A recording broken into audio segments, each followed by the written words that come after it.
Okay, we are going to quantum leap to Chapter 10. Chapter 10's got a lot of area formulas in it, very useful. So we're going to start with 10-1 day 1, break this up into 2 days. We're going to work with the area addition postulate and some area formulas. But the area addition postulate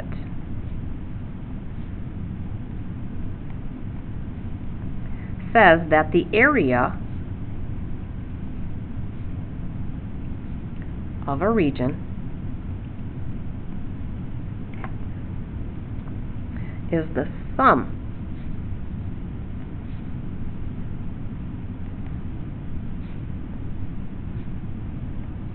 of its non-overlapping parts.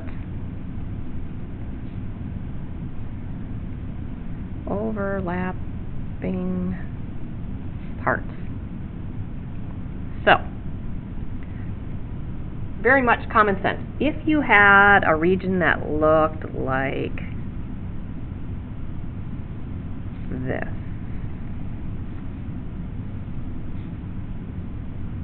and I asked you to find the area of it, well, we don't have a formula for this odd shape, but are there shapes in there that you see that you know the areas of? And you just got to chunk it up into some parts. And I am seeing, if I divide horizontally here, a nice rectangular region here, another rectangular region here, and a triangle. So I could find the area of these 3 parts and add them together and have the total area. So, the formulas. Let's review our formulas. We've got the area of a triangle, 1/2 base times height,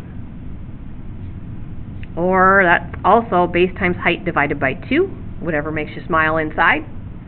So base and height on a triangle. Let's remember what's important there. You can call any side of the triangle your base. If I choose to call this side my base, your height has to make a right angle with the base, and then the opposite side of the height has to touch that other vertex. So you would need a perpendicular segment, and that distance would be your height. So right angle with the base to the opposite vertex. Alright, we're also going to be working with rectangles, and that is just base times height. So again, same thing. Anytime you have a base and height, those have to make a right angle. But if you remember a rectangle, it's made up of 4 right angles, so we're just using the sides of the rectangle as our base and height. Doesn't matter what side I call the base, the other side will be the height because it's got a right angle on either side. And then we are also going to be working with parallelograms. And all a parallelogram is remember the rectangle pushed off to the side. There's not right angles anymore. But it would still have the same amount of area, so it's still the same formula. Base times height, but the height is not going to be this side of the parallelogram. So if it looked like this, we can call this side our base, and we just have to make a right angle from the base going to the opposite side. A lot of times you'll see it right here where it hits the opposite corner. Or it might be right in the middle here. Either way, those 2 distances are going to be the same, so it doesn't matter which one we use, but base times height will give us the area of the parallelogram.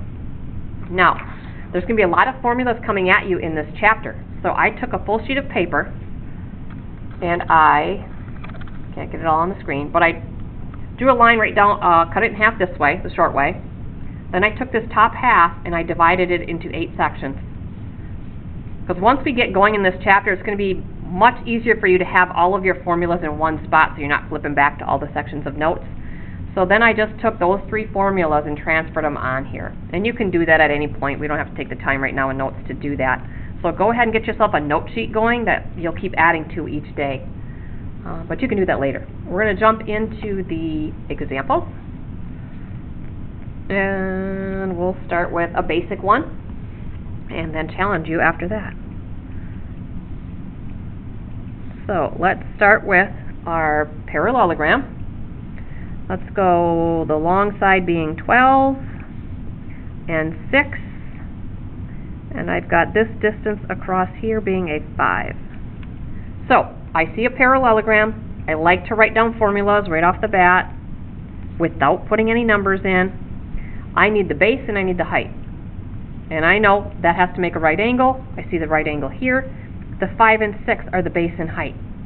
Excuse me, the 5 and 12 are the base and height. This 6 is there just to confuse you. Don't use it. You don't need it. You only need the base and height, and you know those have to make the right angle.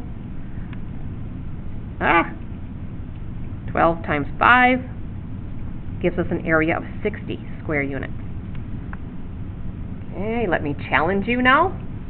That was your easy one. Let's go. Another parallelogram.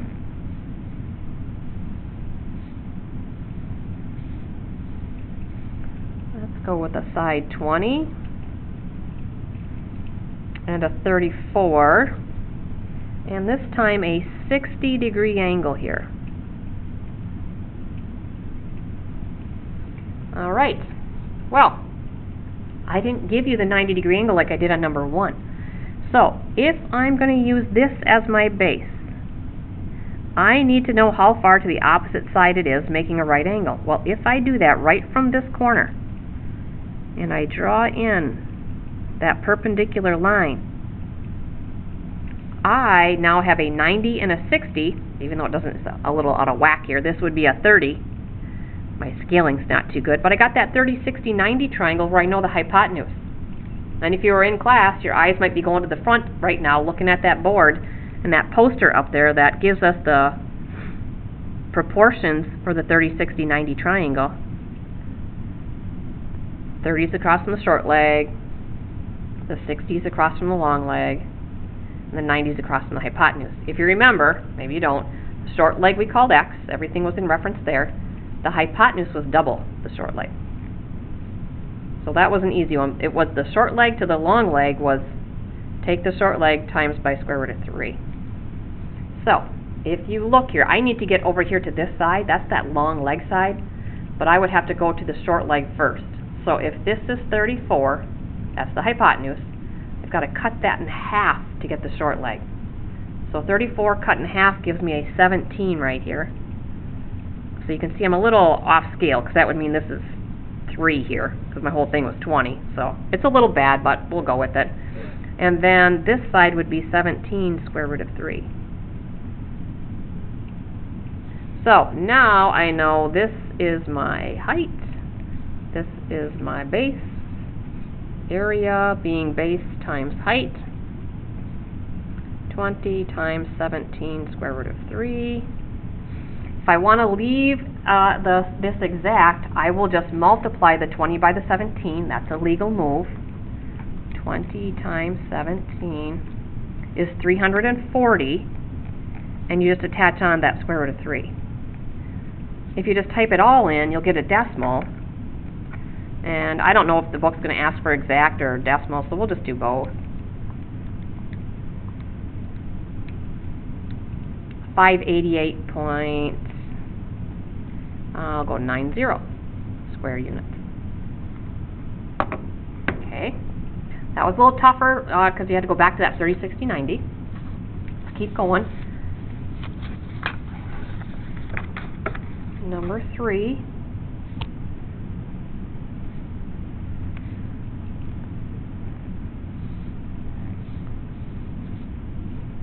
Rectangle. 2x. Oh no, 2x and 6x. Okay, asking you to find the area in terms of x. Base times height. So that means our area will have x's in the answer. So if I call the 6x the base,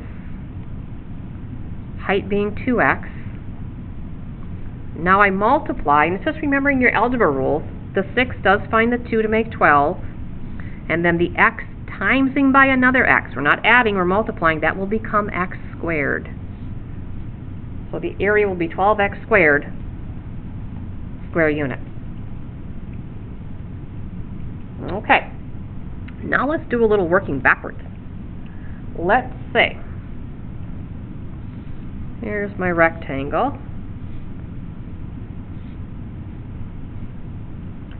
I'm going to have a height of 3 and an area of 6x squared plus 24x. Can you figure out the base?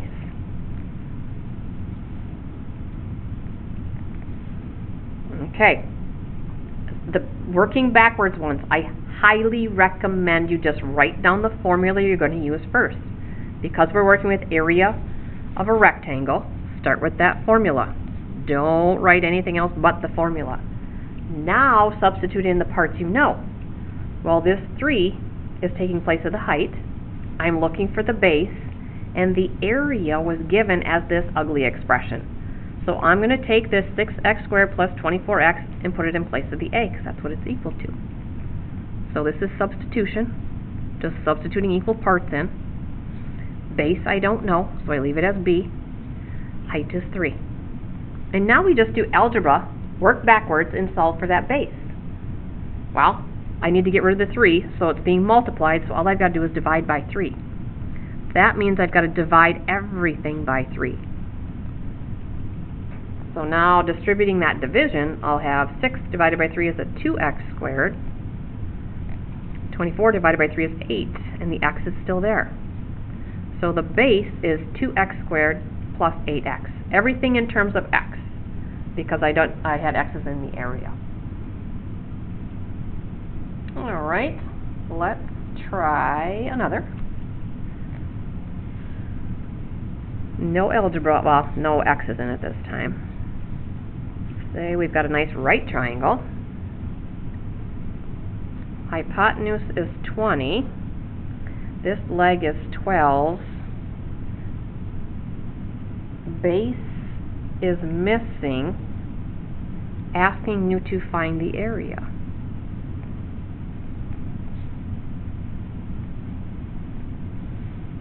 Well, I see a triangle. I need a formula. I like formulas first. Base times height divided by 2. Okay, in order for me to find the area, I have to know the base and height. Well, I could use this as the height, because I see my right angle here. The base is missing, so that means I have to be able to find the base some way off to the side, then come back over here with it. Well, good old Pythagorean theorem is going to get us our base. So it's leg squared plus leg squared equals hypotenuse squared. 144, 400,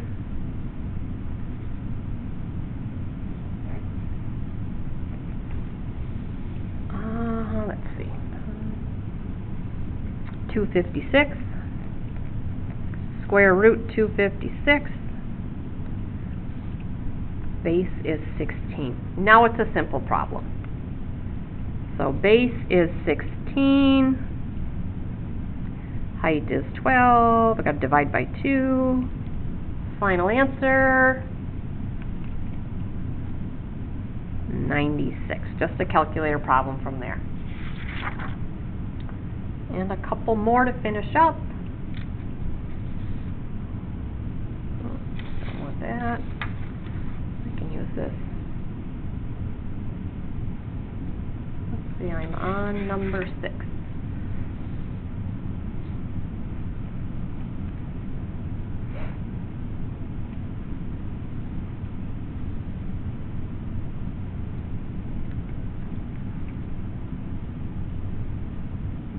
This is 5x. The area is 15x squared, asking for the base. So, this is a work backwards one. I'm given the area and I have a formula for that. So I will start with the formula. When in doubt, start with the formula. Okay, I know what the area is. It's 15x squared, so I can use substitution, put in 15x squared. The base I don't know. The height is 5x. Formula says you got to divide by 2. And now my goal, because there's 2 letters here, it gets a little confusing. The b is what we're trying to solve for. So this is what we want to leave here. I want to be able to get rid of the 2 and the 5x. I'm going to first get rid of the 2. And if you look, it's being divided by 2, so if we want to cancel that out, we will multiply by 2 on both sides. Because this was a fraction, I made my 2 a fraction by putting it 2 over 1.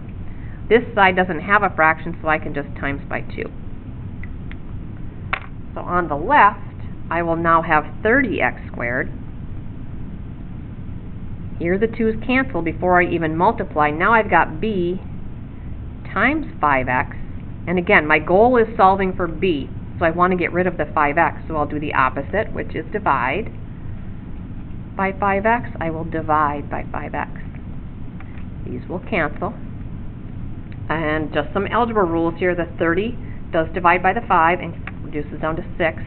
This x squared gets reduced by 1x. Here we're going to cancel one of them out. So this one cancels one of those, so I'm left with 6 and an x in the top for the base. So, next one.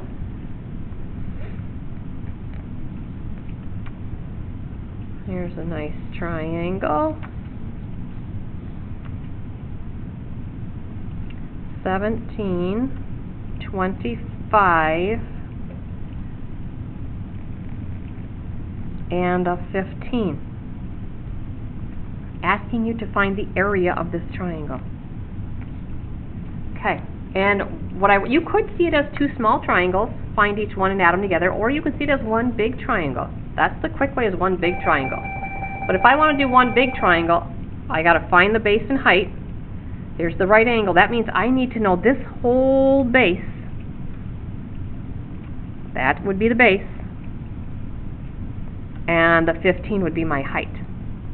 Okay, I got a problem. I don't know either chunk of this, but if you look at the 2 smaller triangles, we would be able to find this side of the base. I'll call this side x, because we have a nice right triangle and we know 2 sides. Good old Pythagoras will work for us.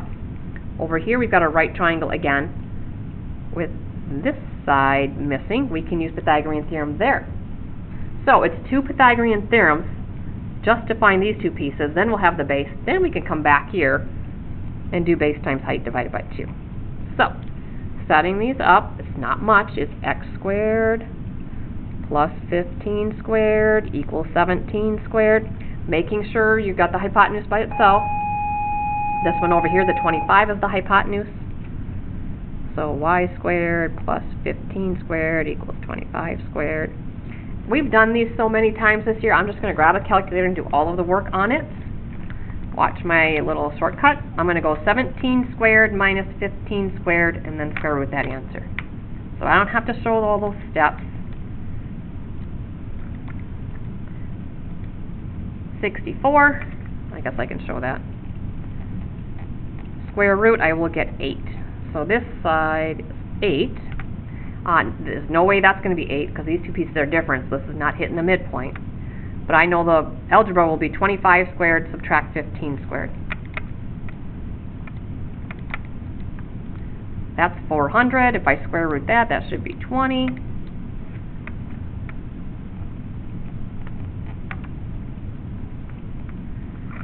So now it's simple, finish it up.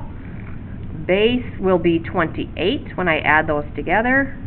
Height 15, divide by 2, because the formula says so. 210 for an area.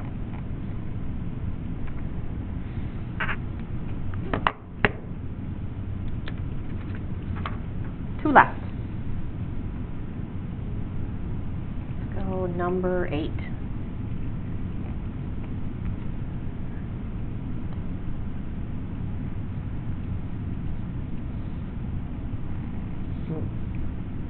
Terrible parallelogram. We have a 45-degree angle here. 10 on this side, 9 on this side and asking for the area again.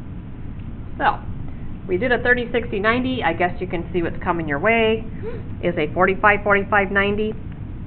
Again, if we go with this as our base, the height has to make a right angle, and I will connect it right to this vertex, because now, even though it doesn't look like it, I've got a 45, 45, 90. Remember, these two pieces are supposed to be the same. This is just bad drawing on my part.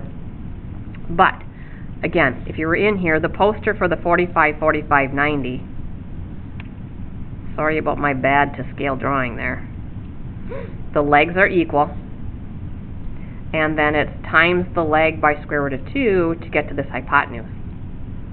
Well, we've got the hypotenuse. I got to come over to the leg, and the two legs pieces are the same. So I've got to divide by square root of 2 to get over here.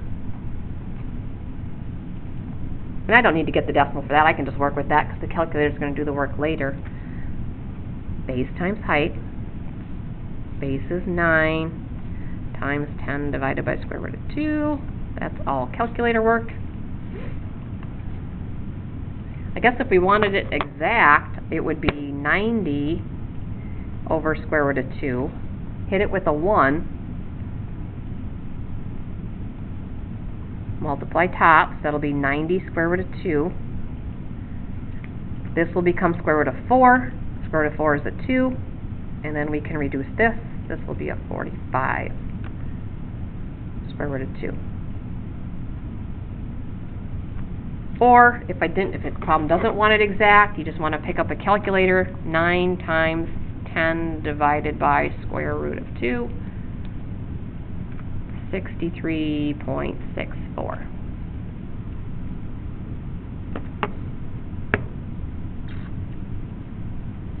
Okay, last one, we made it, number 9.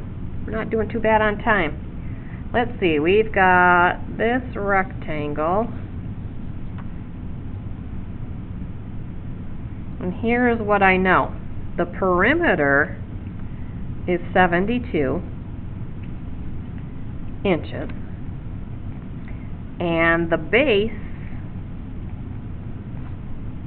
is 3 times the height.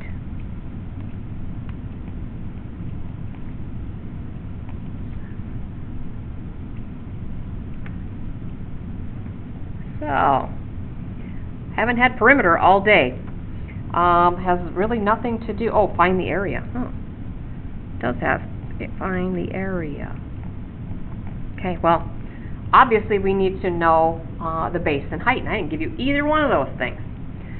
But I gave you enough information to figure out the base and height. So, base is 3 times the height. So we got to get an expression in here that shows this longer piece is 3 times the shorter piece.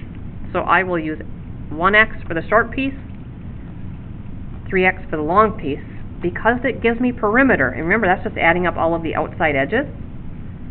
We can write an equation there. So 3x plus 3x plus 1x plus 1x, that's 3, 6, 7, 8x, would equal the 72. Divide by 8, I found x to be equal to 9, so that means the short piece is 9. 3 times 9 is 27.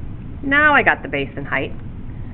27 multiplied by 9 finishes it up at 243 square inches. And that ends the note.